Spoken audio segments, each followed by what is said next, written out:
बिस्मिल्लाहिर्रहमानिर्रहीम। अस्सलाम वालेकुम नाज़रीन, गुड मॉर्निंग। आप देख रहे हैं प्रोग्राम सिटी एट 10 और मैं हूं आपकी मेज़बान अना यूसुफ। इस दुआ और इस उम्मीद के साथ कि अल्लाह ताला हम सब के लिए आसानियाँ पैदा करे और हमें आसानियाँ बांटने की तौफीक अता फरमाए। आज के प्रोग्राम का आगाज़ करेंगे और अभी जो मेरी IFB में पीछे मैं डिस्कशन सुन रही थी, कुछ जल्दबाजी की हवाले से गुफ्तगू की जा रही थी। काम का आगाज़ हुआ और हम टाइम पूछ रहे हैं जी कितना टाइम होगा हमारे पास, हमने अपना ये शो किस तरह से वाइंड अप करना है। तो ये जल्दबाजी हमेशा जो है ना, इसको कहा जाता है कि ये शैतान का अमल है, ये बहुत सारे आपके काम भी ख़राब कर देती है। आराम सुकून से जो काम किए जाते हैं वो काम अच्छा नतीजा भी आपको देते हैं। तो हम भी कोशिश यही करेंगे कि अच्छे तरीके से काम करें और जल्दबाजी ना करें, क्योंकि आपके काम जल्दबाजी में ख़राब हो जाते हैं। तो आराम आराम से प्लान करके काम करें तो अच्छा काम भी जो है वो आप कर सकते हैं। तो ये तो थी आज की एक रैंडमली मेरे जहन में बात आई, मैंने कहा चलें आपके साथ शेयर कर देते हैं। कुछ खबरें भी होंगी हमारे पास, हमारे मेहमान भी होंगे हमारे साथ। आगाज़ करते हैं सबसे पहले आज के पहले सेगमेंट से। मौसम जानते हैं कैसा रहेगा।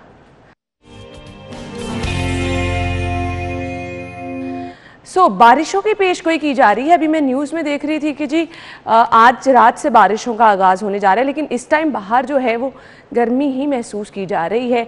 इवन स्टूडियो से बाहर अगर आप जाएं तो हफ्सा फील हो रहा है।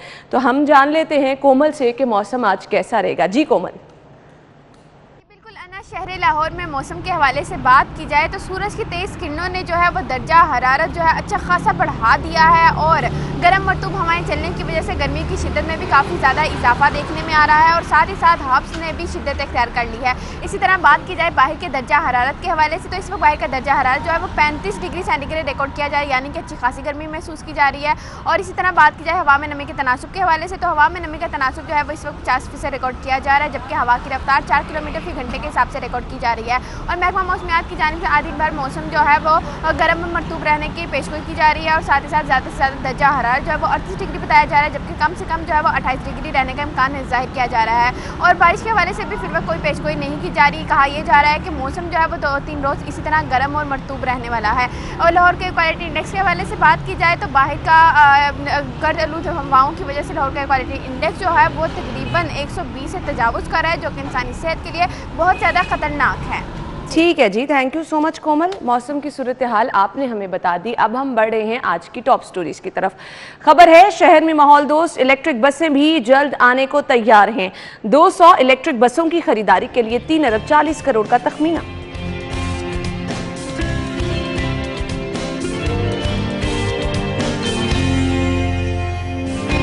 पंजाब पुलिस में इस्लाहात के दावे धरे के धरे। 3 साल में पंजाब पुलिस के 5 IG और 5 CCPO तब्दीली सरकार की 3 साल कारकर्दगी पर सवालिया निशान। हुकूमत अपना फ्लैगशिप प्रोग्राम है। हमारे साथ स्टूडियो में हमारे सीनियर रिपोर्टर कज़ाफ़ी भट्ट साहब मौजूद हैं। हस्बे मामूल तो मौजूद नहीं है क्योंकि भट्ट साहब को हम इनवाइट करते हैं सैटरडे को। आज भट्ट साहब हमारे साथ जो हैं वो हंगामी तौर पर मौजूद हैं। क्या हाल चाल है भट्ट साहब? अल्लाह का शुक्र, आप बताएं। बिल्कुल ठीक ठाक, अल्लाह ताला का शुक्र। मेरे किए किराए पे पानी पे मैं हफ्ते की तैयारी करके बैठा होता हूँ, तैयारी कर रहा होता हूँ। आपने आज अचानक इम्तिहान में भट्ट साहब, आज हमने कहा कि हमने भट्ट साहब को एक सरप्राइज देना, वो हमारे लिए भी एक्चुअली सरप्राइज था। इसके पीछे अब क्या स्टोरी है वो तो आप छोड़ ही दें, टाइम जो है हमारे पास वो फिर खबरों के लिए कम बच जाएगा। पहली खबर की तरफ चलते हैं। शहर में माहौल दोस्त इलेक्ट्रिक बसें जो हैं वो जल्द आने को तैयार हैं। मैं तो पता नहीं ये जल्द आने को क्या क्या कुछ तैयार है, इन तसल्लियों पर, इन दिलासों पर कितना वक्त हम गुजारेंगे। खैर खबर है आपके साथ शेयर तो करेंगे। 200 इलेक्ट्रिक बसों की खरीदारी के लिए 3 अरब 40 करोड़ का तखमीना। बट साहब, ये तखमीना, ये प्लानिंग, ये खबरें बहुत देर से हम सुन रहे हैं। ये बसें सड़कों पर कब नजर आनी है? देखिए, अभी आपने स्टार्ट किया था जल्दी का काम शैतान का काम। ये भट्ट साहब जाने दे, कितने साल हो गए खुद बता दें आप, कितने साल? भाई आप खुद कह रहे हैं जल्दी का काम। मैं तो जल्दी काम करने की आदी नहीं, मैं तो बड़े सुकून से काम करने की आदी हूँ। जल्दी नहीं, लेकिन टाइमली हो जाना चाहिए। नहीं तो वो देखे ना, वो टाइम गुजर जाए भट्ट साहब तब भी काम का कोई आप फायदा मुझे नहीं होता। बताएं। चले मैं खबर पे आ जाता हूँ, इधर उधर नहीं आज भटकता। इलेक्ट्रिक बसें आप ले आए, बहुत अच्छी बात है, बहुत ज़बरदस्त। मैं कहता हूँ पोल्यूशन का खात्मा हो जाएगा, लोगों को सहूलत भी मिल जाएगी। लेकिन अभी जो सड़क के ऊपर जो बसें चल रही हैं, जो प्राइवेट ट्रांसपोर्ट चल रही है, एक सवाल करूं भट्ट साहब आपसे, मुझे सिर्फ ये बता दें, हमारे यहाँ कोई प्लानिंग नहीं होती। आप ख्वाब दिखा रहे हैं इलेक्ट्रिक बसों के, आपने मेट्रो का क्या हाल किया, आपने जो बसें चल रही हैं उनका क्या हाल किया। आई एम सॉरी, अगर ये इलेक्ट्रिक बसें खरीद के आपने, इनके यहाँ पे स्पेयर पार्ट्स ही मौजूद नहीं होंगे, इनकी मेंटेनेंस आप बर वक्त नहीं करेंगे, और फिर ये इलेक्ट्रिक बसें जो हैं बैटरियाँ ख़राब होने के हाथों एक तरफ ग्राउंड होती रहेंगी, क्या फ़ायदा इनका। मुझे सिर्फ ये बता दें, पहले दिन हमने खबर शेयर की कि उस्मान अलीम की खबर थी, आज से 3 रोज़ पहले की खबर, कि आपकी जो LTC की बसें हैं उसके स्टैंड टूटे हैं, उसकी खिड़कियाँ टूटी हैं, दरवाजे टूटे हैं, और बुरे हालात में लोग जो हैं वो सफ़र करने पर मजबूर है। कल खबरें डबल डेकर बसें जो हैं उनको पब्लिक ट्रांसपोर्ट के तौर पर इस्तेमाल किया जा रहा है। आज खबर आपने ये दे दी है जी कि आपकी इलेक्ट्रिक बसें जो हैं वो रवां दवा करने के लिए तखमीने लगाए जा रहे हैं। क्यों लोगों को पागल बना रहे हैं? देखें, आपने मेरे से इस तरह क्वेश्चन किए हैं जिसने बसें मैं खरीद रहा हूँ। नहीं बट साहब, ये रियलिटी है ना, लोग हमें से जानना चाहते हैं। बिल्कुल ठीक कह रही हैं। क्यों हमें देखते हैं? बिल्कुल, क्योंकि हम उन्हें उनसे चीजें शेयर करते हैं। जी बिल्कुल, मैं बिल्कुल, आप दुरुस्त फरमा रही हैं, मैं इसी चीज पर आने वाला था। लेकिन मैंने फिर भी देखे थोड़ा सा मार्जिन देना चाहिए। मैं कह रहा हूँ बहुत अच्छी बात है, आप ले आए, लेकिन मैंने साथ ही कहा बट साहब आपको दिन चेंज करके बुला लिया, आप मार्जिन देने लगे। देखे मार्जिन पहले भी देता हूँ मैं, देखे मार्जिन जरूर देना चाहिए, लेकिन मैंने दूसरी बात अगली ये की कि जो पब्लिक ट्रांसपोर्ट ऑलरेडी पहले से मौजूद है उनका पुरसाने हाल कोई नहीं है, तो जब ये आएंगी ये कहां पे जाएंगी? वो आपकी बिल्कुल बजा बात दुरुस्त है कि जब ये बसें आएंगी आपके स्पेयर पार्ट्स जो हैं इन बसों के मौजूद नहीं, और फिर जो अगर ख़राब होंगी तो फिर जब आप बाहर से जिस कंपनी से आपने ख़रीदी हुई है ये बस, उसके मैकेनिक को, उसके जो भी करता धरता है उसको बुलवाएंगे, उसके अलग चार्जेस आपको देने पड़ेंगे। उसके चार्जेस अलग होंगे जो उसके अंदर। हमारा ही माहौल दोस्त बसें हैं, ये हमारे एनवायरनमेंट में ये बसें चल सकती हैं। सवाल तो ये पैदा होता है। आपने कल हमारे रिपोर्टर ने खबर दी जी, सेफ सिटी ने जो LEDs लगाई थी पैगाम पहुंचाने के लिए वो बंद पड़ी हैं। इतने पैसे लगा के आपने, अब वो हमारे एनवायरनमेंट को सूट ही नहीं कर रही थी। हमारे यहाँ उसकी कोई ऐसी फैसिलिटी नहीं थी कि रिपेयर उनको टाइम टू टाइम किया जाए। जो मौसम की तब्दीली असरात हैं उनसे उनको बचाया जाए, तो उसका नतीजा क्या हुआ? बंद पड़ी हैं, पैसे लग के जाया हो गए। अगर आपको याद हो तो साबका दौरे हुकूमत के अंदर भी ऐसी ही बसें सड़क पर लाई गई थी। लेकिन क्या उनमें सर यहाँ बारिश हो जाए, पानी खड़ा हो जाए, आपकी इलेक्ट्रिक बसें ग्राउंड कर देंगे? जी वही मैं कह रहा हूँ ना कि वो बसें आपको क्या सड़क पर नजर आई? और उन बसों का जो हाल गर्मी के अंदर हो रहा था वो नाकाबिले यानी कि बयान नहीं किया जा सकता। उनका AC काम नहीं कर रहा था, वो बसें बिल्कुल नीचे बैठ गई थी। मैंने अपनी आंखों से देखा माल रोड पर उन बसों को चलते हुए। वो कहाँ पे गई? आप वो काम करें। पिंक बस सर्विस शुरू की गई थी खवातीन के लिए, बड़ी अच्छी कहाँ पे है? कहाँ पर है? किधर है ये सारी चीजें? नहीं आप मतलब एक वो अच्छा बनने के लिए और प्रोमिनेंट होने के लिए ऐसी चीजें तो शुरू कर देते हैं। देखिए अगला अपना आना इशू ये है कि अब चूंकि इलेक्शन कैंपेन स्टार्ट हो रही है, अब इलेक्शन कैंपेन है, अगले जो 2 साल 1.5 साल बाकी रह गए इस हुकूमत के, वो इलेक्शन कैंपेन के हैं। उस इलेक्शन कैंपेन मैं कहती हूं चलो इलेक्शन कैंपेन की आड़ में कुछ कर लें। नहीं कैसे कर लें ना, आप देखें ना कैसे कर लें। क्या घर बना के दे दिए? नौकरियां मिल गई आपको? इलेक्ट्रिक बसें कहां से आएंगी? जितना पैसा आप कह रहे हैं 3 अरब 40 करोड़ रुपया, आप मेट्रो ऑरेंज ट्रेन के ऊपर तो जो है वो बड़ा नश्तरजनी करते हैं कि इतने पैसे जो है वो हमें इजाफी देने पड़ रहे हैं। अब ये जो 3 अरब रुपया आपने भी तखमीना लगाया है, ये हतमी फिगर नहीं है, ये बढ़ भी सकती है, कम भी हो सकती है, लेकिन ये बढ़। आपने मेट्रो का जिक्र किया तो मैं ये खबर ऐड कर लेती हूं। बिल्कुल। अगर मेट्रो के जो ड्राइवर्स हैं वो पहिया जाम हड़ताल कर रहे हैं और उन्होंने कहा जी मंगल को फिर से वो जो है वो अपनी एहतजाज की तरफ जाएंगे, यही हालात इन्हीं ड्राइवर्स के साथ हुए। इनके लिए भी तो आप स्पेशली ड्राइवर हायर करेंगे ना, तो फिर अगर यही कुछ करना है, कुछ चीज़ें प्लान ही, आपके पास जो फैसिलिटी मौजूद है ऑरेंज ट्रेन की, मेट्रो की, आप इसी को बेहतर कर दें। सर नहीं बेहतर करनी ना, मसला ये है कि देखें साबका हुकूमत की जो भी चीज़ है उसके ऊपर अपना लेबल तमाम जगहों पे ये लगा रहे हैं, लेकिन ये जो 2 प्रोजेक्ट है ना,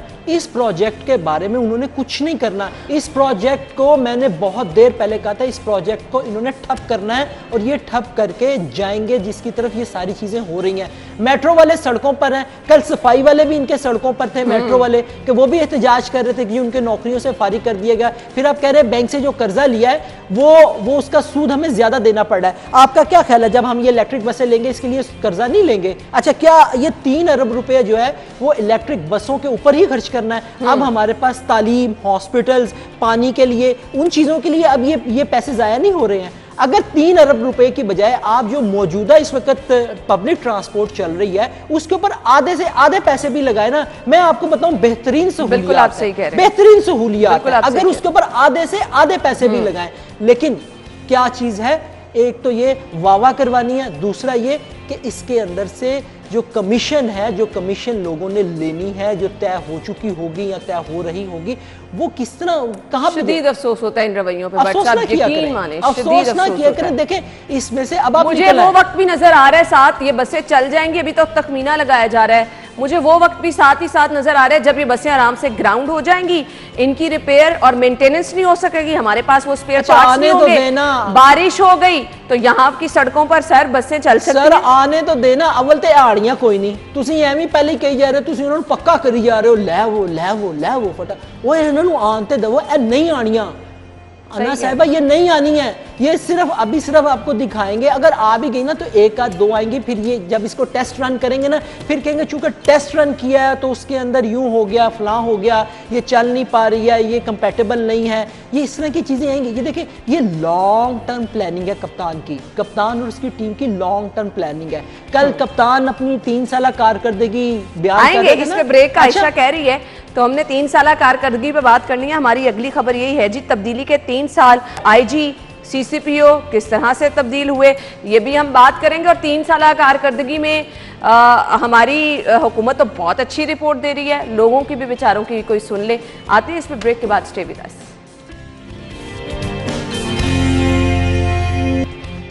स्टूडियो में आपको एक बार फिर से खुश आमदीद कहेंगे, और ख़बर हमारे पास है जी तब्दीली के 3 साल, 5 आईजी, 5 सीसीपीओ तब्दील, डीआईजी ऑपरेशन तब्दील, जिनसी ज़्यादती, स्ट्रीट क्राइम में इजाफा। ये है जी ओवरऑल हमारी सोसाइटी की सूरत हाल, किस तरह से क्राइम बढ़ा। आपने बार बार आईजी तब्दील किए, बार बार सीसीपीओ तब्दील किए, मकसद इन तब्दीलियों का क्या होता है, क्यों ये तब्दीलियाँ की जाती हैं, पसे पर्दा क्या चीज़ें होती हैं और दिखाया क्या जाता है। बट साहब क्या कहेंगे? देखें, कप्तान कहता है कि टीम के अंदर तब्दीली बहुत जरूरी है, टीम मेरी अच्छी होगी तो तब्दीली किस लिए की जाती है? बट साहब तब्दीली बेहतरी के लिए की जाती है, बेहतरी के लिए की जाती है। तो ये 3 सालों में जो हम आदादो शुमार सिर्फ जराइम के हवाले से शेयर कर रहे हैं, आज सुबह की भी एक खबर मेरे सामने आई है और आप यकीन माने अफसोस होता है, इस तरह की खबरें शेयर करते हुए भी अफसोस होता है। आप परेशान तो होते ही हैं, लेकिन कहीं ना कहीं वो चीज़ें जो कि हम डिस्कस नहीं करना चाहते वो भी आपको करनी पड़ती हैं। देखिए अना, इशू ये है कि इस हुकूमत का क्रेडिट है कि इसने हमें जो नई नस्ल है वो एक ऐसी नई नस्ल को ऐसी राह पे डाल दिया है कि जिसको बड़ों की इज़्ज़त का ख्याल नहीं है, माजरत के साथ किसी की। तो फिर ऐसा ही मुआशरे के अंदर होगा जब आपका टीम लीडर जो है वो ये कहे कि गिरेबान में हाथ डाल दो, तो फिर आप मुझे बताएं आप जो फॉलोअर्स हैं उनसे क्या तवक्को रखते हैं। हम इखलाकी तौर पर इंतहाई सतह से नीचे गिर चुके हैं, इंतहाई सही कहा आपने, बिल्कुल आपने सही अल्फाज इस्तेमाल किए। आपको मेरे पास अल्फाज नहीं है, ये देखें ना पे दर पे जो वाकयात, ये वो वाकयात हैं कि जो रिकॉर्ड पर आ रहे हैं, लेकिन अगर आप उन एरियाज में चले जाएं जहां से अभी चीजें नहीं पहुंच रही हैं या लोग अपनी इज्जत की खातिर उन चीजों को दबा देते हैं, आप मुझे बताएं वहां पे क्या हाल होगा। बिल्कुल ये वो चीजें हैं कि जो अभी सामने आ रही हैं, ऐसी हजारों चीजें हैं कि जो लोग सामने नहीं आने देते, या हम फिर भी देखते हुए भी आंखें बंद कर लेते हैं कि नहीं यार। यानी कि अब क्या, अब आपको पता है कल 3 साल कारकर्दगी के ऊपर जो है ना वो ढोल पीटे जा रहे थे और वही पुरानी कंटेनर वाली सारी चीज़ें जो हैं वो बयान की जा रही थी। लेकिन अब आप दूसरी तरफ किसी जगह पे, किसी चौक में चले जाएं, किसी गली में चले जाएं, किसी चौराहे पर चले जाएं, वहाँ पे आप सिर्फ आवाम से ये पूछ लें भाईजान 3 सालों में आपको क्या मिला, वो आगे से जो जवाब देगा ना हम ऑनर नहीं कर सकते। बिल्कुल, वो जो लैंग्वेज यूज करेगा, मैंने ऐसी लैंग्वेज किसी हुकूमत के बारे में इस्तेमाल होते हुए नहीं देखी है। आपने आईजी बदल दिए, आपने सीसीपीओ बदल दिए, आपने डीआईजी बदल दिए, आप मुझे बताएं आपका क्राइम रेशो कम हुआ बढ़ा? क्राइम रेशो बढ़ा है, इसलिए बढ़ा है कि आप किसी को काम करने ही नहीं देना चाहते हैं। जहां पे आपके अपने मफादात का टकराव होता है, जहां पे कोई ऑफिसर आपकी बात नहीं मानता, आप उसको उठा के फेंक देते हैं। अभी जो हालिया तब्दीली में फिर कहता हूं जो तब्दीलियां भी हुई हैं उसके मुहर्रिकात ये नहीं है कि उन वाकयात की रोकथाम के अंदर वो नाकाम रहे। सर मैंने तो पहले कहा ना, तब्दीलियां तो उस सूरत में लाई जाए ना कि आप कुछ बेहतरी के लिए कर रहे हैं, बेहतरी दिखाया कुछ जाता है, किया कुछ जाता है, मुफादात अपने होते हैं, तो फिर उसका नतीजा भी यही है। इस हुकूमत ने सिर्फ एक काम किया है, लोगों को उम्मीदें दिलाई हैं और उन उम्मीदों को जितना बच्चा मेरिट का रौला डाला था ना, उतनी ही मेरिट तो सर जिथे रौला पाया जिन्ना मैंने तुझे दसो जड़ा बहुता रौला पांदा वो काम भी करता है। सही बात है, रौला पाने वाली कामयाब ने हर शोबे में आप चले जाएं जहां पे रौला ज्यादा होगा, जो गरजते हैं वो बरसते नहीं, एम ही नहीं कहा जाता। ये चीजें, इन बातों में कोई ना कोई हकीकत तो बट मैंने आपको कहा ना कि किसी जगह पे चले जाए आवाम से, मैंने पहले भी कहा, आप मुझे बता दें मेरिट, नौकरियां, तालीम के दावे, सेहत के दावे, घर देने के दावे, कोई एक दावा। अल्लाह ताला रहम करे, मुझे तो कहते हुए भी ये बात जो है 10 दफा अफसोस होता है। रियासत मदीना की मिसालें दी जाती हैं और हो क्या कुछ रहा है। मैं यही कहता हूँ रियासत मदीना की मत मिसालें दें, मदीना जैसी रियासत आप मिसालें देते और आप उसके नीचे देख लें क्या हो रहा है। इनके अभी ये हुकूमत जाएगी ना, मैं आपको बताऊं उसके बाद देखिएगा क्या क्या चीजें, ऐसी सी चीजें हम इस स्टेज पर बैठ के, इस फ्लोर पर बैठ के नहीं बात कर सकते हैं। क्यों? कि जब हम बात करेंगे, अपना मुंह खोलेंगे तो ये आप देखिएगा कहां कहां से पड़ जाएंगे। इन्होंने मीडिया रेगुलेटरी अथॉरिटी बना रहे हैं, पता नहीं क्या क्या बना रहे हैं, किस किस तरीके से ये हर बंदे को जकड़ रहे हैं। यही लोग रोते थे कि जी उस हुकूमत ने यूं कर दिया, फलां कर दिया। इस हुकूमत ने क्या किया? सिर्फ उम्मीदें दी, नई नस्ल को खराब किया है और उम्मीदें तोड़ी हैं। बिल्कुल, अगर हमारे यहाँ ओवरऑल अमनो अमान की सूरत हाल आप बात ही नहीं कर सकते हैं जी, उस पर बहुत बड़ा क्वेश्चन मार्क। महंगाई की बात तो कल प्राइम मिनिस्टर साहब भी गोल कर गए, बट साहब उन्होंने उस तरह से उस पर कोई कमेंट ही नहीं किया। कैसे करेंगे कमेंट, कैसे करेंगे कमेंट? अपने गिरेबान में ये लोग झांके तो सही। अच्छा छोड़े हुकूमत को, तो छोड़े, आप मुझे बताएं ये जो अपोजिशन वाले हैं ये किधर है? ऑपोजिशन का जिक्र किया तो चले यहाँ ही जाते हैं। हमजा शहबाज शरीफ साहब की स्टेटमेंट मेरे सामने, कहते हैं तहरीक इंसाफ 3 साल कारकर्दगी पर तकरीबात के बजाय सोग मनाएं। मैं अल्लाह दी कसमें वो दुरफिटेदार लफ्ज इस्तेमाल करना चाह रहे हैं गासा के किदे वास्ते इस्तेमाल करा। आप यकीन करें स्टेटमेंट्स, यार सिर्फ स्टेटमेंट्स, कुछ भी नहीं। अपोजिशन किधर है आप मुझे बताएं? ये वही लोग थे ना वो मीनारे पाकिस्तान के अपोजिशन बेचारी को अपनी पड़ी है बट साहब, सर अपनी पड़ी है तो उससे निकलने ही नहीं दिया। अवाम का नाम मत लेना, अवाम के नाम के ऊपर वोट मत मांगे ना। क्यों निकल के अवाम के नाम पे वोट मांगते हैं? इलेक्शन आएंगे एंज कट के चोलियां कट के वोट मांगन, वोट दे दियो, वोट दे दियो। बट सब ये तो नहीं करे, हर दौर में यही कुछ होता है सर। यही होता है ना, तो फिर अवाम को बेवकूफ ना बनाए। और अवाम से भी गुजारिश है कि अवाम बेवकूफ बनना छोड़ दें। क्यों पीछे लगते हैं इन लोगों के, क्यों जाते हैं इन लोगों के पीछे? सिर्फ एक स्टेटमेंट दे देने से आपका क्या ख्याल है? लोगों के दुखों का मुदावा हो गया? आप सड़कों पर चले जाएं, मैं आपको ऑनेस्टली बता रहा हूं, उस दिन हाजी साहब मेरे से लड़ रहे थे ना कि ये आधी बेकारी हैं। सर आधी बेकारियों के अलावा बहुत सारे ऐसे सफेद पोश हैं जो सड़कों पर आकर बैठ गए हैं, अंधेरे के अंदर मुंह छुपा के बैठे होते हैं कि जाते हुए कोई उनको कुछ दे जाए। कौन बात करता है? पंजाब असेंबली के अंदर सबसे बड़ी अपोजिशन है। बिल्कुल सही, सबसे बड़ी अपोजिशन है इस वक्त। क्या बात करती है? अपोजिशन का रोल हमें उस तरह से नजर नहीं आता। खैर, अब प्राइम मिनिस्टर साहब चाहे इन चीजों को गोल करें, चाहे चीनी, आटा और पेट्रोल की कीमतों पर वो कमेंट करें ना करें, आप हालात से जो है वो नजरें नहीं फेर सकते। कल के प्रोग्राम डीएनए में हमारे जो सीनियर तज्जियाकार हैं, हमारे लिए उनकी राय बहुत ज्यादा अहमियत के हामिल रखती है। आप लोग उनको सुनते भी हैं। हर कोई जो है वो यही कह रहा है कि महंगाई महंगाई महंगाई, 3 साला कारकर्दगी, शादियाने जहां बजाए जा रहे हैं। अवाम में अगर जाकर देखें तो अवाम के दुख डाला करने वाला कोई नहीं है। ये वो हकीकत है जिससे जितनी मर्जी आंखें चुराई जाए आप नहीं चुरा सकते। बाहर अंधेरे हैं, आप ठंडे कमरों में हैं, आपके लिए रोशनियां हैं, अवाम के लिए क्या कुछ है? ये तो चीज़ें अवाम भुगत रही है, उनसे पूछें। हमने ब्रेक की तरफ जाना है, वापस आएंगे तो हम अगली खबर की तरफ जाएंगे जी। सेहत इंसाफ कार्ड प्रोग्राम, दावे बड़े बड़े हैं और इसके बाद तालीम, सेहत का हाल क्या है, इसकी तरफ हमने आना है। ब्रेक के बाद आते हैं, हमारे साथ ही रहिए जी। तो अजमत हमारे साथ मौजूद थे। बरक में जिस तरह से हंगामा हो रहा है, अजमत हमें अपडेट कर रहे थे। अभी हम चलते हैं भट्ट साहब की तरफ। सेहत इंसाफ कार्ड की बात हो रही थी। भट्ट साहब, इंसाफ ही नहीं मिल पा रहा किसी को। ये भी इंसाफ के लिए? सही बात है। नहीं नहीं, ये इंसाफ के लिए खड़े हैं। नहीं, ये कहाँ से इंसाफ है? ये तो अब अजमत ने जिस तरह से सिचुएशन बताई है कि पेपर वो देना नहीं चाह रहे हैं। ये वो तबका है जो जान बचाने वाला है। कल वाइडीए एहतजाज के ऊपर था, आज ये पेपर मुल्तवी, यानी कि ये वो कल्चर है जो इस हुकूमत ने हमें दिया है, जिसके अंदर इजाफा हुआ है। मैं ऑनेस्टली आपको बता रहा हूँ, माजी में उठा के देख लें, माजी में भी वाक़यात है, लेकिन इतना इस तरह के वाक़यात के अंदर बहुत ज़्यादा संगीनी आना वो मैंने कभी नहीं देखी। जिस तरह पेपर मुलतवी करवाने के लिए डॉक्टर्स का मुलतवी कर दो, यानी कि आप ये वो रास्ता है जो दूसरों को भी दिखा रहे हैं कि पेपर नहीं देना, एक पूरी फौज थोड़ी के इकट्ठी कर लो, उस बाद सड़क पे धरना और उस पर फिर मार धाड़, पकड़ धकड़, शेलिंग की जा रही है। अगर ये डॉक्टर बन जाए, माजरत से, अगर ये डॉक्टर बन जाए, मैं आ रहा हूँ उस स्टोरी के ऊपर, अगर ये डॉक्टर बन जाए, आप इनसे ये तवक्को रखते हैं कि ये मेरी जान बचा सकेंगे? सर फिर हमने वाकयात भी देखे ना, अस्पतालों में लड़ाई झगड़े के भी कितने बड़े बड़े वाकयात हुए। उसके बाद पर्चा किसके खिलाफ दर्ज होता है? पर्चा उस बंदे के जिसकी गरीब के खिलाफ होती है, उस गरीब का पर्चा दर्ज होता है। अगर उस दूसरे के खिलाफ करना चाहे तो ये फिर हड़ताल करके बाहर आ जाते हैं। बस बट साहब जिसका जो दिल कर रहा है ना वो कर रहा है, पूछने वाला कोई नहीं। जब आपकी चेन ऑफ कमांड ही जो है ना वो खराब हो तो फिर नीचे वाले को कौन पूछने वाला है? ये आप सेहत कार्ड की बात 500%, 500%। मैंने उस दिन भी आपको बताया कि जो मैं सिरप जो है वो 60 रुपए में लेता था, वो मैंने 120 रुपए में, 118 रुपए में लिया। यानी कि एक आम सिरप कितने परसेंट देखे, 500% इजाफा उसके अंदर।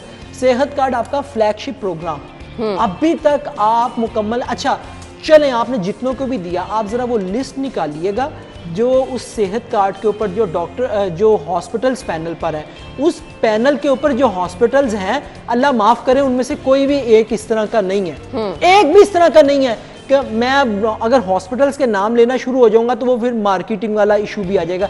यानी कि वो हॉस्पिटल्स हैं जहां पे आपको सहूलियात नापैद हैं, या अगर आपने उसके ऊपर कोई टेस्ट करवाना पड़ जाए आपको, तो वो आपको अलग चार्जेस देने हैं, वो वहां पे सहूलियात नहीं होंगी, वो बाहर से आप करवा के लाएंगे।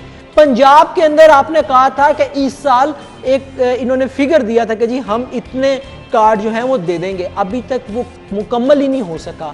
मदर एंड चाइल्ड हॉस्पिटल के ऊपर मैं मार्जिन दे देता हूँ कि ठीक है उसके ऊपर टाइम लग रहा है लेकिन वो काम हो रहा है, लेकिन जितने आपके फ्लैगशिप प्रोग्राम थे क्या सिर्फ यही थे? बिल्कुल ऐसे ही अभी आपने ऐलान कर दिया कि हम कैंसर हॉस्पिटल भी बनाएंगे। आपने कैंसर के मरीजों की अद्वियात हॉस्पिटल बनाने वाली तो बहुत ही दूर की बात है। आप कह रहे हैं इमरजेंसी टावर बनाएंगे, और भाईजान जेड़े पहले इमरजेंसी है ने उथों दी की हालत उनको सही तरह से चला ले, उनके ऊपर आप पैसे खर्च करने तैयार नहीं है। में हमने कहा लाइट ऑपरेशन मुतासिर हो रहे हैं, बाकी सर वो तो वफाक के है ना, वफाक पे चला गया ना शेख ज़ैद। आप पंजाब के हॉस्पिटल्स की बात कर रहे हैं, आप किसी हॉस्पिटल के अंदर घुस जाएं, जनरल हॉस्पिटल के अंदर चले जाएं, मियो हॉस्पिटल के अंदर चले जाएं, गंगाराम के अंदर चले जाएं, किसी हॉस्पिटल की इमरजेंसी के अंदर घुस जाएं, अल्लाह ना करे कि हम में से किसी को जरूरत पड़े। ईमानदारी वाली आपको बात बता रहा हूँ, आपको वहाँ पे बैठने के लिए जगह नहीं है। आप कह रहे हैं कि हमने सेहत और फिर मरीजों के हालात देख के वैसे ही आप आधे बीमार हो जाते हैं। खैर दुआ ही कर सकते हैं कि कुछ इंसाफ भी किसी को मिल जाए। फिलहाल एक हमारे पास खबर है, अपडेट है, आप तक पहुंचा देते हैं। ब्रेक की तरफ मुझे जाना है। अपडेट ये है जी, नए डीसी साहब जो हैं उन्होंने अपने ओहदे का चार्ज संभाल लिया है। मोहम्मद उमर शेर ने बतौर डिप्टी कमिश्नर लाहौर अपने ओहदे का चार्ज संभाल लिया है। आपके साथ अहम खबर शेयर कर रहे हैं। मोहम्मद उमर शेर पहले डिप्टी कमिश्नर मियांवाली जिम्मेदारियां संभाल चुके हैं। साबिक डीसी मुदस्सिर रियाज नए डीसी से उन्होंने मुलाकात की है, उनको वेलकम किया है। शहरियों की खिदमत के लिए हर मुमकिन कोशिश करेंगे। डिप्टी कमिश्नर लाहौर की जानिब से इन ख्यालात का, इस अज़म का इजहार किया गया है। ब्रेक लेते हैं, ब्रेक के बाद आपको ज्वाइन।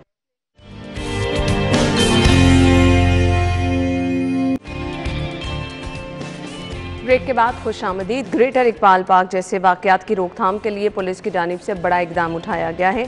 जिनसी हरासगी केसेस पर फौरी कार्रवाई की हिदायत जारी कर दी गई हैं। फाइनली मैं ये कह दूँगी जी, देर आयत दुरुस्त आयत, इस पर कितना अमल होता है नहीं होता ये तो वक्त ही हमें बताएगा, क्योंकि कल जो हमने खबर शेयर की थी कि 15 पर कितनी कॉल्स की गई, पुलिस पहले कितनी मुतहरिक थी और अब कितनी मुतहरिक हो जाएगी, ये भी चीज़ जो है वो काबिल गौर है। खैर, सीएम साहब की स्टेटमेंट मेरे सामने है, कहते हैं ख़वातीन से नारवा सलूक पर बिला तफरीक कार्रवाई की जाए। सीएम साहब ने भी कह दिया पुलिस भी मुतहरिक हो जाएगी, बट साहब उम्मीद की जा सकती है? देखिए, उम्मीद पर तो दुनिया कायम है। हम तो उम्मीद पर कायम है कि उम्मीद की उस लॉ के पीछे जो है ये पूरी पाकिस्तानी आवाम जो है वो देख रही है कि शायद कहीं से इस दिए की रोशनी फैल जाए और एक ये बड़ा सूरज बन जाए, लेकिन मुझे बहरहाल नज़र नहीं आता। यानी कि क्या ये ज़रूरी है कि ऐसे वाक़यात हों तो उसके बाद ही हम ये फैसले करें कि हमने इस किस्म के जो केसेस हैं उनके ऊपर फौरी एक्शन करना है? कि क्या ये ज़रूरी है कि इस तरह के वाक़यात आने के बाद ही करना है? जो सिस्टम हमने बनाया, पुलिस का क्या सिस्टम है? पुलिस का यही काम है ना कि जो ऐसे वाक़यात हैं उनके ऊपर फौरी तौर पर एक्शन ले, अगर किसी की कंप्लेन है तो उसके ऊपर करे, लेकिन नहीं करना। अब चूंकि वाक़यात पे दर पे वाक़यात हुए हैं और जो इंकशाफात इन वाक़यात से जुड़े हो रहे हैं कि 15 पर कितनी कॉल्स की और किस तरह इस मामले को दबाया गया। अच्छा, अब आप ये देखिएगा, ये चूंकि इस वक्त हॉट केक बना हुआ है कि हर तरफ ये चीज़ें डिस्कशन हो रही हैं, मीडिया पर आ गया, मीडिया ने उठा दिया है काम, लोग देख रहे हैं, सोशल मीडिया एक्टिव हुआ है। अब आप ये ना, मेरी बात अभी आप लिख लें, ये थोड़ा अरसा आप ठहर जाएं, उसके बाद ये इस कागज़ की तरह जो है ना उसको इकट्ठा करके ना उस कागज़ का वर्क पलट दिया जाएगा, कुछ और आ जाएगा, ये फिर उस कागज़ के पन्ने के पीछे छुप जाएगी चीज़। हम सिस्टम को बनाने के बाद उस सिस्टम को चलाने के आदी नहीं है। हम कहते हैं बस ठीक है, डंग टपाऊ पॉलिसी, एलांगिया अगला फड़ो जी, एलांगिया अगले नु करो। हमारे ये प्रॉब्लम है, जब तक जो बनाए हुए सिस्टम है उसके ऊपर इंप्लीमेंट नहीं होगा, हम कोई भी चीज़ दुरुस्त नहीं कर सकते हैं। एक ऑफिसर जाता है, उसकी जो अगर उसने कोई अच्छे इकदाम उठाए होते हैं, आप उसको दूसरा आने वाला ऑफिसर जो है उसको लपेट देता है, वो जाता है, तीसरे वाला आ जाता है। हर हुकूमत यही करती है। आपने पुलिस इस्लाहात का जिक्र बड़ा सुना होगा इस हुकूमत के आने से पहले। थाना कल्चर की तब्दीली, इस्लाहात लाई जाएंगी, किधर है, कहाँ पे है? बट मैं तो कहा कुछ नहीं मिल रहा, तो इतने बड़े-बड़े तो यही तो मसले है ना, सिर्फ दावे हैं ना। मैंने इसलिए कहा कि उम्मीद की किरण नहीं छोड़नी चाहिए। बावजूद इसके जो हमने आपके साथ खबर शेयर की, इस्लाहात लाई जानी थी पुलिस में, जिसके लिए आईजीज भी तब्दील हुए, सीसीपीओ भी तब्दील हुए, मतलब आप कमांड चेंज करते रहे। वो मकसद आपका क्या था, दावे आपके क्या थे, इस्लाहात लाने के लिए ये सब कुछ किया गया या फिर किस लिए किया गया? बट सब असल में ना कोई कुछ करना ही नहीं चाह रहा। यही तो मसला है।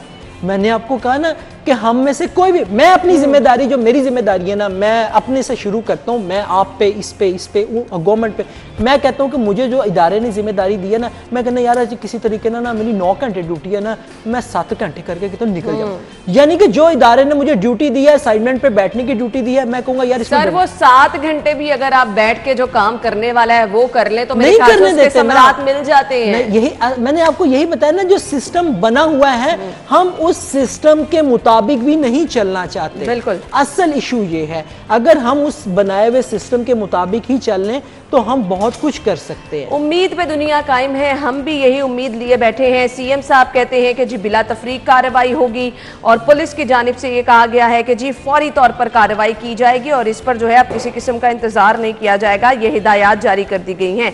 इस पर हमने बात करनी है जी ब्रेक के बाद, जो हम सेगमेंट शुरू करने वाले हैं। हमारे साथ जो हैं वो सूबाई वज़ीर पंजाब वुमेन डेवलपमेंट हमें ज्वाइन करेंगी। तो ये इदारा क्यों बनाया गया, इन लोगों की क्या रिस्पॉन्सिबिलिटीज़ हैं, ये लोग कितने मुतहरिक हैं वुमेन डेवलपमेंट के लिए, इसकी तरफ आएंगे। बट साहब थैंक यू सो मच, बहुत बहुत शुक्रिया।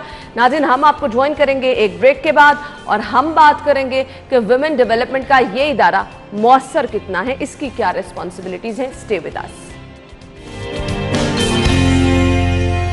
ब्रेक के बाद आपको एक बार फिर से खुशामदीद कहेंगे। ब्रेक से पहले जिस तरह से हम डिस्कस कर रहे थे कि किस तरह से ख़वातीन के साथ ज़्यादती के केसेस बढ़ते चले जा रहे हैं, ख़वातीन अपने आप को गैर महफूज महसूस कर रही हैं, तो ऐसे में मैंने जाने से पहले कहा था कि जी वुमेन डेवलपमेंट का एक इदारा है, वो काम किस तरह से कर रहा है, उसकी रिस्पॉन्सिबिलिटी क्या है, किस तरह से वो ख़वातीन जो कि परेशान हैं और माशरे में जो है वो कुछ मुस्बत किरदार अदा करना चाह रही हैं, तो उनके लिए कोई राइट ट्रैक जो है वो मुहैया किया जाए, शऊर बेदार किया जाए, क्या क्या चीज़ें जो हैं वो मौजूद हैं, लेकिन ख़वातीन को नहीं पता कि वो अवेल उनको किस तरह से कर सकती हैं, अपॉर्चुनिटीज़ कौन कौन से उनके लिए मौजूद हैं। इस पर हम बात करने वाले हैं। स्टूडियो में हमारे साथ जो हमारी मेहमान मौजूद हैं, तारुफ करवाना चाहूँगी, आशफा रियाज साहिबा ने भी ज्वाइन किया है, सूबाई वज़ीर पंजाब वुमेन डेवलपमेंट है। अपनी मेहमान को खुशामदीद कहेंगे। अस्सलाम वालेकुम। वालेकुम अस्सलाम। क्या हाल चाल है आप? अल्हम्दुलिल्लाह। थैंक यू सो मच, बहुत बहुत शुक्रिया। सबसे पहले एज अ वुमेन हम लोग ख़वातीन हैं, हम लोग ख़वातीन को रिप्रेजेंट कर रहे हैं। आप माशाल्लाह से हमारे साथ मौजूद हैं कि जो रिसेंटली एक के बाद एक वाक़यात हो रही हैं, कैसा महसूस करती हैं? मैं बहुत बुरा महसूस करती हूँ और मैं समझती हूँ कि कोई भी पाकिस्तानी खातून किसी भी रिश्ते से अगर वो जुड़ी हुई है और मुआशरे का हिस्सा है, वो किसी भी इस तरह के वाक़े को पसंद नहीं करेगी। बिल्कुल आपने चाहे वो एजुकेटेड है और चाहे वो कम पढ़ी लिखी है या वो बिल्कुल भी नहीं पढ़ी लिखी, लेकिन कोई भी बागैरत और समझदार खातून इस चीज़ को पसंद नहीं करेगी। बिल्कुल, क्योंकि अगर एक लम्हे के लिए अपने आप को हम उस जगह पे रखें, मैं ही अपने आप को उस जगह पे रखूं, तो मैं इसको बिल्कुल पसंद नहीं करूँ। बिल्कुल, तो अल्लाह ताला हम सभी को इस चीज़ से महफूज भी रखे। खैर, पंजाब वुमेन डेवलपमेंट कब और कैसे इसका क़याम अमल में लाया गया, क्यों इसकी ज़रूरत महसूस हुई? सबसे पहले तो मैं आपको थोड़ा बताना चाहूँगी कि मेरे ख्याल में ये डिपार्टमेंट जब पाकिस्तान बना था तभी हर सूबे में बना देना चाहिए था, क्योंकि आधी से ज़्यादा आबादी या आधी आबादी या कम इससे उस वक्त भी मौजूद थी और ख़वातीन के हवाले से मसाइल उस वक्त भी मौजूद थे। और जब तक ख़वातीन मेन डिसीजन मेकिंग में नहीं आएंगी, स्टेक होल्डर्स में नहीं आएंगी, तो ख़वातीन के लिए फ़ैसले लेने में बहुत सारी चीज़ें जो मिस हो जाती हैं वो रह जाती हैं। लेकिन अल्हम्दुलिल्लाह से इस डिपार्टमेंट को 2012 में बनाया गया। 2012 में बना तो दिया गया, लेकिन इसका इम्प्लीमेंटेशन फ्रेमवर्क ही नहीं था, जो कि बहुत बड़ा अलमिया था। 2018 तक ये डिपार्टमेंट बगैर इम्प्लीमेंटेशन फ्रेमवर्क के काम करता रहा। 2018 में जब हमारी तहरीक इंसाफ की गवर्नमेंट आई, हमारे वज़ीर आला साहब जनाब उस्मान बुज़दार साहब और प्राइम मिनिस्टर का क्योंकि बहुत ज़्यादा फोकस था, हमने फ़ौरन इसके ऊपर अमल दरामद किया और इम्प्लीमेंटेशन फ्रेमवर्क बनाया। फिर इसके हमने बहुत सारी चीज़ें देखी। 100+ ऑलरेडी कानून साजी हो चुकी है ख़वातीन और बच्चों के हवाले से, 70% ख़वातीन के हवाले से और 30+ जो है बच्चों के हवाले से। आशफा रियाज साहबा, मैं कता कलामी माफ़, आपने कहा कानून साजी हो चुकी है और जितनी फिगर्स आपने बताई उसके मुताबिक अगर कानून साजी हो चुकी है तो ये जो मौजूदा हालात चल रहे हैं इस पर ये कवानीन कब जो है लागू होंगे और इनका जिम्मेदार आप फिर किसको समझते हैं? सबसे पहले आपने मेरी बात मुकम्मल आप सुन, मैंने इसीलिए आपको कहा कता कलामी माफ़, मैं ये पॉइंट स्किप ना कर जाऊं। आप का ये पॉइंट सिर्फ आपके लिए ही नहीं है, हम सब लोगों के लिए लम्हा शुक्रिया है। और ये जो लेजिस्लेशन है ये कोई 30 साल में नहीं हुई, कई सालों से हो रही है। ना ही ये 2012 से शुरू हुई, सही, उससे पहले से होती आ रही है। लेकिन इम्प्लीमेंटेशन फ्रेमवर्क इंतहाई कमज़ोर होने की वजह से आज हम इन सारे मसाइल का शिकार हैं। चाहे आप ज़ैनब कमज़ोर, हम कवानीन बना देते हैं, उनको लागू करने में, उनको इम्प्लीमेंट करवाने में कमजोरी का मुजाहिरा क्यों किया जाता है? और ये कोई आज से नहीं है, अगर आप इसको उठा के पीछे से देखें बहुत सारी चीज़ें इसमें जो मैडम पिछले दौर को छोड़ दें, अब तो इतनी जिद्दत आ गई है। पिछले दौर की बात, हुकूमत की बात नहीं कर रही। नहीं, मैं भी पिछली हुकूमत की बात नहीं कर रही। हुकूमत की बात नहीं कर रही। अब तो जितना शऊर लोगों में आ गया है, हमें तो उसकी बुनियाद पे बात करनी है। आपको सबसे पहले देखें हमारे यहाँ क्या है, क्या हमने जब पाकिस्तान बना उसके बाद जो जो भी इदारे आते रहे, हुकूमतें मौजूद रहीं, क्या हमने अकरबा परवरी को पीछे किया? बिल्कुल नहीं। क्या हमने जितनी भी अपॉइंटमेंट्स की, क्या उसमें हमने मेरिट को या जो बाकी अहल थे उनको हम आगे लेकर आए?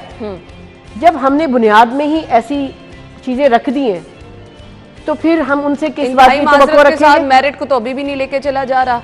लेकिन बहुत सारी चीज़ें जो है वो बहुत इस गवर्नमेंट ने अच्छी की हैं। ये नहीं कि मैं इस गवर्नमेंट में बैठी हुई हूँ या मैं इस गवर्नमेंट का हिस्सा हूँ या मैं इसको रिप्रेजेंट कर रही हूँ, लेकिन ठीक को ठीक कहना चाहिए और गलत को गलत कहना चाहिए। और क्योंकि गलत को अगर हम गलत नहीं कहेंगे तो हम उसकी इस्लाह नहीं कर सकते और हम बेहतरी की उम्मीद नहीं रख सकते। लेकिन यहाँ पर यह है कि अगर हम गलत को गलत समझना और कहना शुरू कर दें तो वो कमज़ोरी समझा जाता है। लेकिन मैं समझती हूँ बहादुरी यही है कि अगर आप कहीं पर भी गलत है या कोई गलत कर बैठे हैं, जाने में या अनजाने में, उसको एडमिट करें और उसकी बेहतरी की तरफ लेकर आए। सही, बैक टू द पॉइंट, हम कह रहे थे कि जी इम्प्लीमेंट नहीं हो पा रहा, तो मैडम इम्प्लीमेंट किसने कराना है? साफ जाहिर है उसमें गवर्नमेंट और उसके साथ जो उसके हेल्पिंग हैंड्स हैं, क्योंकि ये जो इदारे बनाए गए हैं, हुकूमत सिर्फ एक वजीर आजम या वजीर आला या उसकी कैबिनेट और वो सब कुछ नहीं है। और आप देखें, हम घर में भी अगर मुलाजिम रखते हैं तो वो हेल्प के लिए रखते हैं, बिल्कुल ऐसे ही। और अगर उस मुलाजिम ने काम नहीं करना तो फिर से काम हमने करवाना है। तो इस चीज़ को देखते हुए हमारी गवर्नमेंट जो है बहुत सारी चीज़ों का इनिशिएटिव ले लिया है। कुछ चीज़ों की कारकर्दगी सामने आ रही है और कुछ की आने वाली है। लेकिन जो एक चीज़ हम लॉ एंड ऑर्डर की जब बात करते हैं, क्योंकि ख़वातीन हैं या मर्द हैं, कोई भी माशरे का फ़र्द है, उसको अगर कोई मसाइल जिस किस्म के ये हरासमेंट के और ये मीनार पाकिस्तान वाले और ये सारे हम केसेस देख रहे हैं, वो जो सामने आ रहे हैं वो चीज़ इंडिकेट कर रहे हैं कि जो हमारे वो इदारे जिन्होंने इन चीज़ों को लेके चलना है, इंसाफ लेके दिलवाना है, आगे लेके बढ़ना है, उनकी कहाँ कहाँ पर कारकर्दगी कमजोर है, ताकि उसके ऊपर फोकस किया जाए और उनसे अच्छा मैडम, स्पेसिफिकली वुमेन डेवलपमेंट इदारा जो है, इसकी जिम्मेदारियाँ क्या क्या हैं? ख़वातीन को भी पता हो जी, उनके लिए कोई इदारा मौजूद है, उसकी ये रिस्पॉन्सिबिलिटी है, जहाँ कहीं पर भी ज़रूरत हो वो भी आपसे रब्ता कर सके। बिल्कुल, बहुत अच्छी बात है। नंबर एक तो मैं बता दूँ, वुमेन डेवलपमेंट डिपार्टमेंट, बहुत सारे लोग समझते हैं कि शायद ये डिपार्टमेंट आज खुद से बहुत सारे काम करेगा। इसकी जो काम का इख्तियार है या जो भी है, ये हम लोग दो चीज़ों पे करते हैं। एक तो गवर्नमेंट के हवाले से जितने भी कवानीन या इनकी सहूलतें ख़वातीन को दी जाती हैं, उसको सेंसिटाइज करना, उसकी अवेयरनेस करना और मुतलका इदारों को उसकी ट्रेनिंग देना, क्योंकि जेंडर सेंसिटाइजेशन बहुत ज़्यादा ज़रूरत है। फिर जेंडर इक्वालिटी की हम बात करते हैं, जिसको सिनफी इम्तियाज़ को ख़त्म करने की बारे में हम लोगों को अवेयरनेस दें, उनको बताएं। हमारे डिपार्टमेंट, हम बात कर रहे थे अभी ऑफ कैमरा के खौफ डर लोगों में ख़त्म होता चला जा रहा है। एक तूफ़ान आ जाता है, एक ऐसा वाक़या हो जाए और उसके बाद ये सिलसिला शुरू हो जाता है। क्यों है ऐसा मैडम? मैं समझती हूँ कि इसमें हम सब लोगों को, चाहे मुआशरा है, चाहे कानून नाफिज करने वाले इदारे हैं, चाहे हुकूमत है, अगर देखा जाए तो मुआशरे में आप भी जिस तरह से हम पहले बात करते, फ्रस्ट्रेशन बढ़ रही है कि अफरा तफरी का जैसे आलम है और बेखौफ हो के जुर्म करते हुए शर्मिंदगी भी महसूस नहीं की जा रही और कोई खौफ नहीं रहा, जैसे उनको कोई परवाह ही नहीं है। अच्छा मैडम, ये हालात भी लोग कहते हैं कि जी क्योंकि लोगों के पास खाने को कुछ नहीं है, महंगाई कुछ नहीं है, फ्रस्ट्रेशन यहाँ से स्टार्ट होती है, लोग चोरी डकैती की तरफ जाते हैं, लोग फिर वो एक जराइम की जो चीज़ें हैं ना उनमें इजाफा होता चला जाता है। डू यू थिंक कि वाकई इस वजह से है? ये एक फैक्टर आप कह सकते हैं, क्योंकि एक डिनाइल में ज़िंदगी नहीं गुजारी जा सकती। हक़ाइक़ को तस्लीम करके ही मसाइल का हल निकाला जाता है। और इस चीज़ को देखते हुए जो मैं अब खुद महसूस कर रहे हैं, एक तो पॉपुलेशन में बेहंगम इंक्रीज है, और ऐसे जब आप मल्टीपल बर्थ्स करते हैं, बच्चे बहुत ज़्यादा हो जाते हैं, आप उन पर तवज्जो ही नहीं दे सकते, आप उनकी तरबियत क्या करेंगे? फिर उसके बाद ये है कि लैक ऑफ एजुकेशन है, पढ़ाने की तरफ हम तवज्जो नहीं देते। पढ़ाई और तालीम का मकसद इंसान को बाशऊर और बेहतर ज़िंदगी गुजारने की तरफ लेकर आना है। लेकिन हम समझते हैं कि डिग्री लेके हम सिर्फ मुआशी तौर पर नौकरी हासिल करने के लिए करें। और आप देखते हैं कि पढ़े लिखे भी बहुत सारे लोग आपको ज़िंदगी में मिले होंगे जिनकी हम समझते हैं कि शायद तरबियत की जाती तो बहुत बेहतर इंसान बनते। हम बड़ा कर रहे हैं माँ बाप, मैं ये अपनी एक पर्सनल ओपिनियन देना चाहूँगी, हम बच्चों को खिला पिला के एक गोश्त पोश्त का इंसान तो बना रहे हैं, जिस्म बना रहे हैं, इंसान नहीं बना रहे हैं। इंसानियत, एहसास, जिस मकसद के लिए इस्लाम वजूद में आया, फिर कायदे आज़म ने जो दो कौमी नज़रिया था वो भी तो इसी भी चीज़ पे बेस रखता था ना, कि हम बेहतर ज़िंदगी गुजारने के लिए लेकर आए, हम उससे हट रहे हैं। बिल्कुल, ये एक बहुत बड़ा अलमिया है। अच्छा जी, अब हम जहाँ पे वुमेन डेवलपमेंट की बात कर रहे हैं, ये सारे वाक़यात अपनी जगह, आपने बताया आपके दायरे की रिस्पॉन्सिबिलिटीज़ क्या क्या हैं। हमने औरत को बाइख्तियार बनाना है, हमने शऊर बेदार करना है, हमने बताना है कि किस तरह उन्होंने इस मुआशरे में सर्वाइव करना है। कुछ सेमिनार्स, कुछ काउंसलिंग, कोई ऐसा प्लेटफॉर्म जहाँ पर ख़वातीन को टाइम टू टाइम इकट्ठा किया जाए और उनको बताया जाए कि जी ये उनके राइट्स हैं, इस तरह से उनको बाशऊर हम करने के लिए काम कर रहे हैं। इन्वॉल्वमेंट भी तो लोगों की बहुत ज़रूरी है ना। बिल्कुल, आप दुरुस्त फरमा रही हैं। इसी चीज़ को लेके चलते हुए हमने एक तो डिपार्टमेंटल लेवल पर भी हम सेमिनार और इंटरव्यूज़ करते हैं। अब हम यूनिवर्सिटीज़ के लेवल पर पहुंच रहे हैं और यूनिवर्सिटीज़ के बाद इंशाल्लाह आहिस्ता आहिस्ता हम डिग्री कॉलेजेस और फिर हायर एजुकेशन, क्योंकि एजुकेशन एक ऐसा फॉरम है कि जहाँ पर ख़वातीन और बच्चियाँ आपको ईजीली आपको अवेलेबल है, जहाँ तक आप उनके राइट्स के बारे में उनको आगे ही दे सकते हैं और सबसे बड़ी बात जो मैं आजकल इन 3 सालों में जो ज़्यादा महसूस की, हमारी बच्चियों को अपनी राय का इजहार करने का भी तरीका नहीं आता। उनको ये भी नहीं पता कि अगर वो ज़्यादा आला तालीम हासिल करना चाहती हैं या वो पढ़ना चाहती हैं तो वो अपने वालिदैन से या अगर उनके घर के बड़े हैं तो उनसे कम्युनिकेट कैसे करें। बात उनको बात नहीं करनी आती, जिसकी वजह से भी वो मसाइल का शिकार हो जाती हैं। इसके अलावा मीडिया बहुत अच्छा रोल प्ले कर रहा है खातून को बाशऊर बनाने के लिए, उनके हुकूमती लेवल पर या माशरती लेवल पर जो वो मसाइल हैं, जितने अच्छे तरीके से आप लोग हाईलाइट करते हैं उसी चीज़ को हम लोग भी आगे लेके बढ़ते हैं ताकि मसाइल, असल मसाइल आप लोग बाहर लेकर आते हैं। हम तक बात देर तक पहुंचती है लेकिन आपके ज़रिए से हमें जल्दी पहुंच जाती है। इस चीज़ को देखते हुए जितने भी गवर्नमेंट ने जो अब तक की कानून साजी हुई उसमें बहुत सारा कमियां हैं, जिसे गैप एनालिसिस आप कहते हैं, उसको हम मज़ीद बेहतर करने की तरफ जा रहे हैं ताकि उनको रिफॉर्म किया जाए, उनकी सज़ाएँ इंक्रीज़ की जाएँ, उनके जुर्माने मज़ीद बढ़ाए जाए और क्विक डिसीजन लिया जाए। आपसे कैसे ख़वातीन रब्ता कर सकती हैं? औरत बाइख्तियार के नाम पर डिजिटल मैगजीन हमने 2019 नवंबर में लॉन्च किया कि उसमें, और वो क्वार्टरली हम ऑनलाइन देते हैं। इवन 1043 हमारी हेल्पलाइन है जी, जो कि 24 घंटे 7 डेज अ वीक काम करती है। एक लॉयर हर वक्त वहाँ मौजूद होते हैं।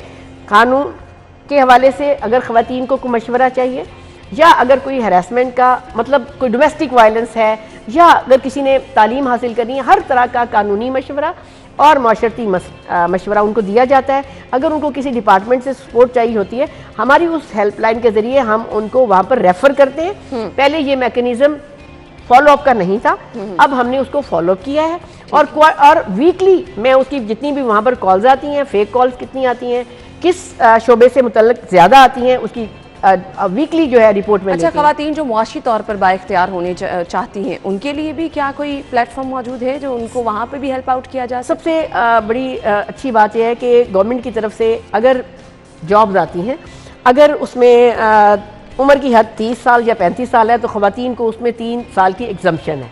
इसी तरह से और बहुत सारे कवानीन, मैटरनिटी लीव और बहुत सारी सहूलतें ख़वातीन को ज़्यादा हैं। इसके साथ साथ जो अब एहसास प्रोग्राम के ज़रिए ख़वातीन के लिए सबसे ज़्यादा काम किया गया है, बल्कि जो मुझे इंफॉर्मेशन है उसमें उन्होंने कोशिश की गई है कि 50% से ज़्यादा ख़वातीन को लोन दिए जाएं ताकि क्योंकि औरत ज़्यादा समझदार है और वो लोन भी इजीली यानी कि सीरियस होके अदा करती है। बिल्कुल। लेकिन आपको हैरत होगी कि 5% ख़वातीन ने अप्लाई किया। अच्छा, ये भी तो अब है ना, अब बारिश तो बरस रही है मैडम, इसमें लेने वाले इसको थोड़ा सा तशहीर भी इसकी करनी चाहिए, मैक्सिमम लोगों को बताना चाहिए कि ये आपके लिए अपॉर्चुनिटी है, आप इससे फ़ायदा उठा सकते हैं। फिर सोशल मीडिया के जरिए ग्रुपिंग में और हर जगह पे ये मैं खुद देख रही हूँ। और अगर एक अच्छी चीज़ मौजूद है तो इससे फ़ायदा भी आपको उठाना चाहिए। मैसेज देना चाहें आप? बिल्कुल, मैं आपके हवाले से एक मशवरा देना चाहूँगी, एक मैसेज देना चाहूँगी पंजाब की तमाम ख़वातीन के लिए ही नहीं, बच्चियों और हर एज की खातून के लिए, मैं बल्कि पूरे पाकिस्तान भी जहाँ जहाँ पर भी आपका चैनल सुना जाए या देखा जाए कि खुदारा अपनी सिर्फ बेटियों के ऊपर फोकस करते हैं कि जी इन्होंने माशरे में बाहर निकलना है, ये ऐसे रहें, ये वैसे रहें, इन्होंने अगले घर जाना है। खुदारा अपने बेटों की भी अच्छी तरबियत करें। ये मुआशरा मर्द और औरत दोनों के ऊपर बेस करता है और दोनों ने ही मुआशरा चलाना है, घर बनाना है और आगे कौम को लेके चलना है। अगर हम दोनों की तरबियत में कहीं पर भी कोई सिकम छोड़ देंगे तो फिर हम मुआशरे से क्या उम्मीद रखेंगे? ये हुकूमतें, ये इदारे, ये सब आप ही अवाम में से ही निकल कर आते हैं और जो इदारों में काम कर रहे हैं, चाहे वो पुलिस है, चाहे वो डॉक्टर हैं, चाहे कोई भी है, वो सब इसी अवाम का हिस्सा है। ये जो हुकूमत बनी है ये भी इसी अवाम में से है। अगर अवाम अच्छी होगी तो हुकूमत अच्छी होगी, इदारे अच्छे। बिल्कुल, आपने सही कहा। इन दी एंड हम यही कह सकते हैं कि सभी को मिलकर अपना किरदार अदा करना है, इस ब्लेम गेम से निकलना है। लेकिन जो हुकूमतों के काम है वो हुकूमतों को ही करने हैं ताकि लोगों को भी पता चले जी कि यहाँ पर कानून नाम की कोई चीज़ है, यहाँ पर रियासत नाम की कोई चीज़ है। अगर कुछ कोई गलत करेगा तो उसकी पकड़ हो सकती है। यहाँ पर एक्टिव होने की सभी को ज़रूरत है। थैंक यू सो मच, बहुत बहुत शुक्रिया आपके वक्त के लिए। नाज़िम, ब्रेक के बाद ज्वाइन करेंगे।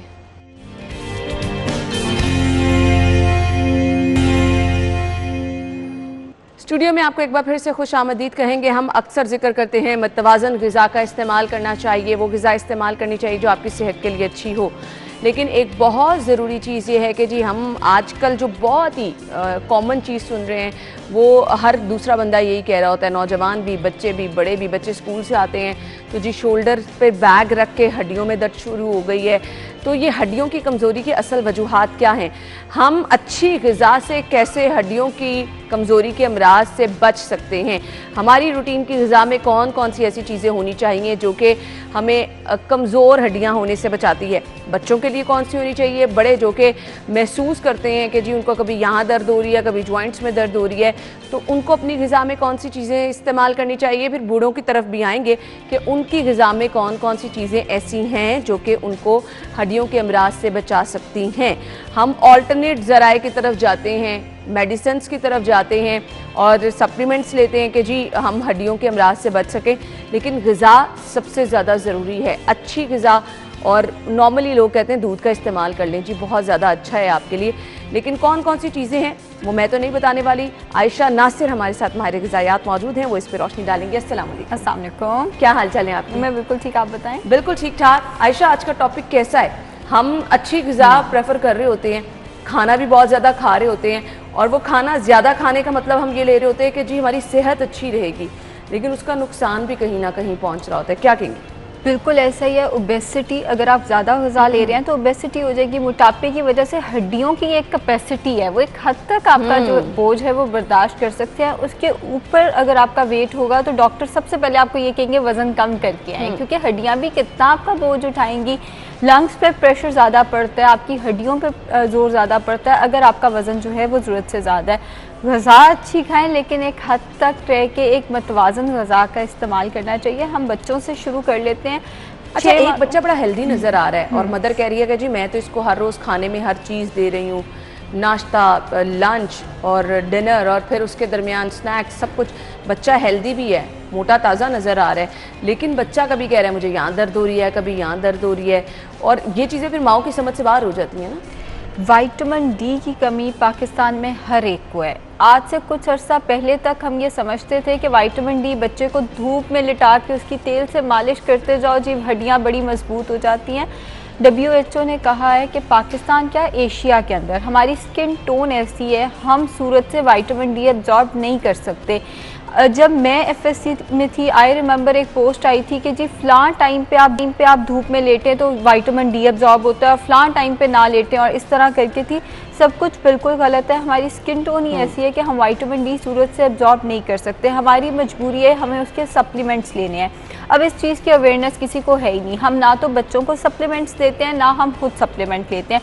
विटामिन डी की कमज़ोरी का कॉन्सिक्वेंस क्या है कि अगर बॉडी में विटामिन डी नहीं है ना, आप जितना मर्जी कैल्शियम ले लें उसकी एब्जॉर्प्शन ही नहीं होगी। सही, कैल्शियम की एब्जॉर्प्शन का प्रिकर्सर है विटामिन डी, और विटामिन डी की कमी हर एक को है, जो कि डाइट से भी पूरी नहीं हो सकती। अच्छा। उसका सप्लीमेंट ही लेना है। विटामिन डी दो चीज़ों में, एक मछली में और एक अंडे में, लेकिन वो इतना नहीं है कि वो आपकी पूरी जो रिक्वायरमेंट है उसको पूरा कर सके। बहुत कम मिकदार के अंदर मौजूद है, लेकिन मौजूद है। मछली के अंदर भी मौजूद है, दूध के अंदर भी थोड़ी सी मिकदार मौजूद है, और मतलब लेकिन वो इतनी मिकदार नहीं है कि वो आपकी जो रिक्वायरमेंट है उसको पूरा कर सके। अब सप्लीमेंट हम लेते नहीं और दूध पे दूध पीते जाते हैं ये सोच के कि हमें जी कैल्शियम मिल रहा है। जितना जोर हमने कैल्शियम की कमी पे दिया हुआ है, जब हम टीवी लगाते हैं 1 या 2 कमर्शियल तो कैल्शियम से रिलेटेड ज़रूर आ जाते हैं। विटामिन डी की कमी पे भी हमें उतना ही जोर देना चाहिए। एक अच्छी चीज़ जो मैंने देखी है वो ये है, बहुत सारे सीरियल्स जो हैं अब विटामिन डी से फोर्टिफाई किए जा रहे हैं, जिससे मुराद ये है कि ऑल्दो सीरियल के अंदर गंदम वगैरह इन चीज़ों के अंदर विटामिन डी मौजूद नहीं होता, लेकिन वो आर्टिफिशली उसको ऐड कर रहे हैं ताकि पाकिस्तान में विटामिन डी की कमी पूरी हो जाए। लेकिन अब सीरियल का एक बंदे का हफ्ते का डब्बा तकरीबन 800 का आता है, हर कोई अफोर्ड नहीं कर सकता सीरियल। लेकिन विटामिन डी की जो दवाई है वो 15 से, ज़ाहिर है हर एक की डोजेज डिफरेंट है, 15 दिन से महीने तक की जो दवाई है वो 280 अच्छा, मुझे खाना बता दें कि बच्चों के लिए कौन कौन से खाने का आपने इंतखाब करना है, ग़िज़ा कौन सी जो कि विटामिन डी का सोर्स बन सकती है? विटामिन डी में सबसे पहले हमारे पास आ जाता है अंडा। बच्चे को अंडा खिला सकते हैं, कुछ बच्चे अंडा नहीं खाते, आप उन्हें फ्रेंच टोस्ट की फॉर्म में शहद डाल के अंडे का इस्तेमाल ज़रूर कराएं। सूप में अंडे की सफ़ेदी डाल के दे दें किसी भी तरह, लेकिन आपने अंडे का इस्तेमाल बच्चे को ज़रूर कराना है। दूसरी चीज़ आती है फ़िश।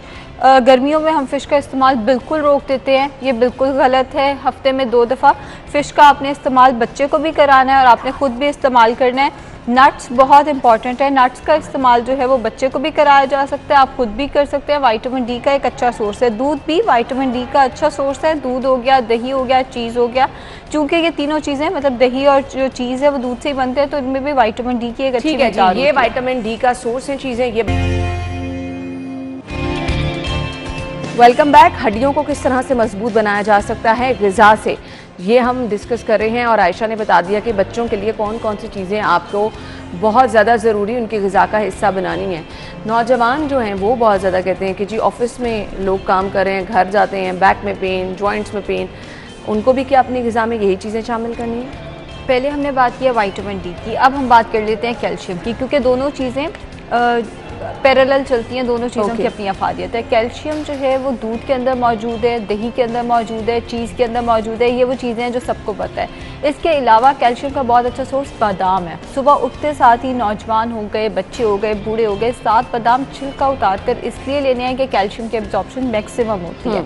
छिलका उतार कर 7 से 11 बादामों का इस्तेमाल करें। कुछ लोग होते हैं ना जो दूध नहीं पी सकते, जैसे ही दूध पीते हैं उनकी तबीयत ख़राब हो जाती है। लैक्टोज इंटॉलरेंस कहते हैं इस बीमारी को। वो बादाम का दूध बना के एक 1/3 कप उन्होंने बादाम लेने हैं, बाकी सारा पानी लेके बादाम का दूध बना के इस्तेमाल करें। वो कैल्शियम का बहुत अच्छा सोर्स है। सी फूड हमारे पास जितनी आ जाती है वो भी कैल्शियम का अच्छा सोर्स है। मशरूम्स जो हैं वो कैल्शियम का बहुत अच्छा सोर्स है। अगर आपको सीड्स का इस्तेमाल करते हुए मसला नहीं होता, जैसे बच्चे हैं उन्हें तो नहीं सीड्स का इस्तेमाल मुश्किल होता है, जो बड़े हैं वो चिया सीड्स जो हैं वो सॉलो करके इस्तेमाल कर सकते हैं। चिया सीड्स जिन्हें तुख्मे दाऊदी कहते हैं उर्दू में, 2 खाने के चम्मच पानी में भिगो के रखते हैं, उठते साथ ही वो आप इस्तेमाल कर सकते हैं। ये भी कैल्शियम का बहुत अच्छा सोर्स है। इसके अलावा जो हम गलती करते हैं, जितने नौजवान हैं चाय बहुत ज़्यादा पीते हैं। चाय जो है वो सारे न्यूट्रिएंट्स की एब्जॉर्प्शन रोकती है। और हम लोग अक्सर मेरे पास लोग आके कहते हैं हम जी चाय पीते हैं, दूध नहीं पीते। जैसे ही पत्ती शामिल होती है कैल्शियम ज़ाया हो जाता है। सही। और अगर आपने कोई, जैसे अभी हमने डिस्कस किए इतने सोर्सेज कैल्शियम के, आपने दही रायता वगैरह खाया खाने के साथ और उसके ऊपर से फ़ौरन चाय पी ली है तो आपका सारा कैल्शियम ज़ाया हो गया है। चाय का इस्तेमाल 1 घंटे पहले 1 घंटे बाद ना करें, ताकि जो न्यूट्रिएंट्स आप ले रहे हैं चाहे रायते की फॉर्म में चाहे किसी भी फॉर्म में, उसकी एब्जॉर्प्शन मैक्सिमम हो सके। खाने के बाद तो फ़ौरन जब तक चाय ना पियो खाने का मजा नहीं आता। और आपने कहा कि जी चाय पीनी नहीं है, ये तो बहुत ज़्यादा मुश्किल हो जाएगा। खैर, आयशा हमारे साथ मौजूद हैं और हम गुफ्तगू तो कर रहे हैं, लेकिन बराह रास्त जाने का इस वक्त मुझे कहा जा रहा है। वज़ीर सनत जो हैं वो मीडिया से गुफ्तगू कर रहे थे, उस तरफ भी जाएंगे, लेकिन जी आयशा से ही हमने गुफ्तगू का सिलसिला आगे बढ़ाना है। जैसे ही बराह रास्त के मनाज़र आएंगे हमारे पास, आपके साथ हम शेयर करेंगे।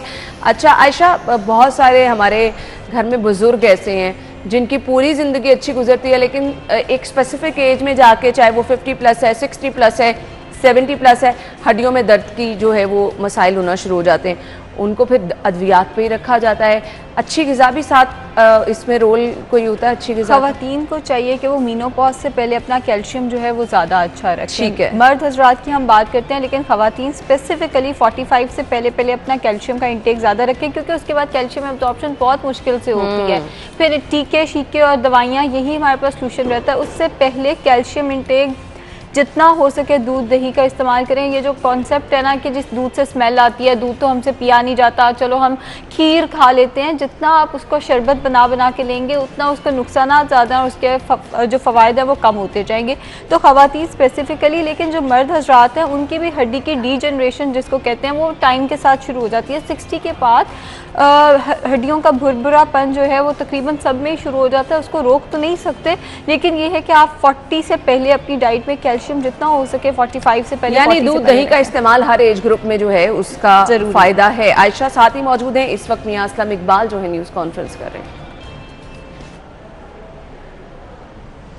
और पंजाब फूड अथॉरिटी ने पिछले अरसे में बहुत ज़्यादा काम किया है और हर प्रोडक्ट के ऊपर एक उसके इंग्रेडिएंट्स के हवाले से और तमाम चीज़ों के हवाले से उसके ऊपर लिखा जाता है और उसको मॉनिटर भी करते हैं। वो अपनी लैब में उसको टेस्ट भी कराते हैं। उन्होंने काफ़ी अपने सिस्टम को बहुत बेहतर किया और मैं समझता हूँ कि पंजाब फूड अथॉरिटी जो आज से 5 साल पहले थी और जो आज है उसमें बहुत फ़र्क है। और ये एक प्रोसेस होता है कि आहिस्ता आहिस्ता चीज़ों में इम्प्रूवमेंट आती है। एकदम अगर कोई अथॉरिटी बनती है तो उसी दिन ही उसके बस में नहीं होता कि तमाम चीज़ों को वो लागू कर ले।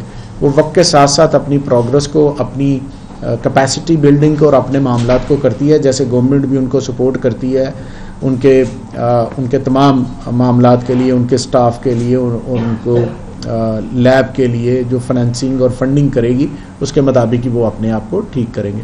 सो वो तो फूड अथॉरिटी ने बहुत कर लिया। अब इसका सेकंड पार्ट जो आपके सवाल का है कि सेमिनार करना, हम एक मीडिया कैंपेन भी मैंने डिपार्टमेंट को डायरेक्शन दी है कि डिज़ाइन कर लें ताकि लोगों में अवेयरनेस दी जाए कि वो कंप्लेंट के हवाले से किस तरह से।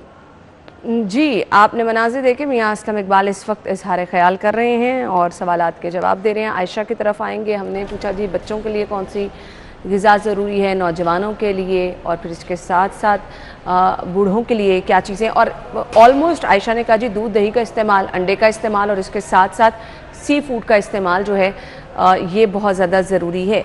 हम दूध में कोई चीज़ शामिल कर लेते हैं, शरबत का इस्तेमाल कर लेते हैं, और इसके साथ साथ ये चीज़ों के बगैर ही आपको दूध वगैरह लेना है, या आपने बादाम का इस्तेमाल बताया? बिल्कुल ऐसे ही है। देखें, दूध का इस्तेमाल जितना आप खालिस्तन करेंगे उतना ज़्यादा अच्छा है। जैसे हम लाल शरबत डाल के गर्मियों में इस्तेमाल कर लेते हैं, या हम उसके अंदर बोतल डाल के इस्तेमाल कर लेते हैं, या हम खीर की फॉर्म में, कस्टर्ड की फॉर्म में उसको खाते हैं, फिर उसके फ़ायदे के बजाय उसके नुकसान ज़्यादा हैं। मतलब आप एक चीज़ से फ़ायदा ले रहे हैं लेकिन फ़ायदा 20% और नुकसान 80%, तो फिर उसका क्या फ़ायदा पीछे बच गया आपको।